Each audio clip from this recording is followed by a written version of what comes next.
une 5e école bombardée en 8 jours à Gaza. La frappe israélienne a fait 17 morts et 80 blessés d'après les autorités locales. Cette école, gérée par l'Agence des Nations Unies pour les réfugiés palestiniens, avait été transformée en abri pour les déplacés. Depuis le début de la guerre, plus de 2/3 des écoles de la bande de Gaza ont été détruites, on vous explique.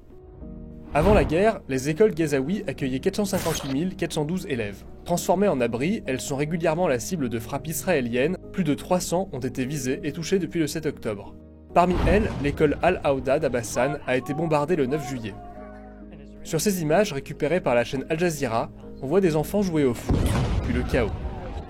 Ici, 31 personnes ont été tuées. De nouveau, dimanche 14 juillet, une école a été bombardée, cette fois-ci à Nuseirat. احنا لو ماسكين بواريد ولا ماسكين سلاح ولا مش عارف ايه احنا بنفتلش فيهم احنا قاعدين امان لينا ولاولادنا. Pour le patron de l'UNRWA, les attaques de dimanche sont un rappel que personne n'est en sécurité à Gaza. D'après un décompte établi le 10 juillet, 524 personnes déplacées et hébergées dans des écoles et abris de l'Agence des Nations Unies pour les réfugiés palestiniens ont été tuées, 1606 blessés. Dans un communiqué sur X, l'armée israélienne répond avoir visé des terroristes, accusant le Hamas d'abriter ses activités dans les installations de l'UNRWA. Depuis le début de la guerre, plus de 16 000 enfants ont été tués à Gaza. L'ONG Save the Children estime qu'ils représentent 43% des victimes de la guerre.